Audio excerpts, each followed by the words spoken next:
প্রিয় শ্রোতা মণ্ডলী, এবার আপনারা শুনুন একটি মহা আশ্চর্যিত কথা। শুধু আশ্চর্যিত নয়, মহা আশ্চর্যিত কথা।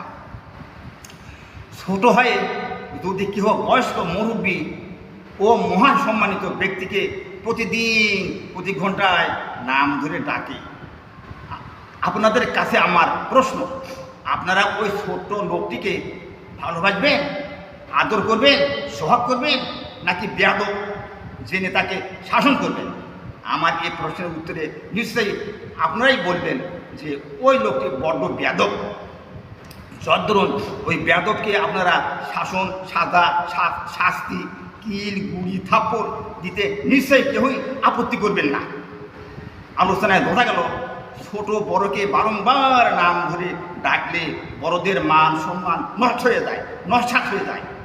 যদ্দরুন কিল, গুড়ি এবং থাপ্পড় খেতে হয়। কিন্তু কিন্তু এ কি আশ্চর্য?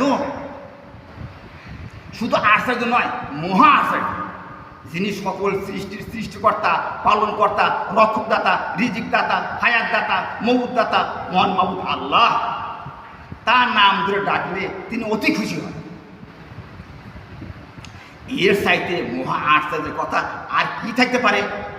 তাই হে মুমিন ভাইয়েরা আমার, আমরা প্রতিটি কাজে কর্মে, চলা ফেরায়, ওঠা বসায়, বাসায় ঢুকতে বের হইতে, স্বয়ং ঘুমানোর প্রথমেই বলে নেব বিসমিল্লাহির রহমানির রহিম। উপরোক্ত বাক্যটির মধ্যে মহান আল্লাহ তাআলার তিনটি নাম রয়েছে, যেমন আল্লাহ, রহমান, রহিম। হে আল্লাহ, আমাদের সকল মুমিন ভাইদেরকে এই আমল করার তৌফিক দান করো। আমিন সুম্মা আমিন।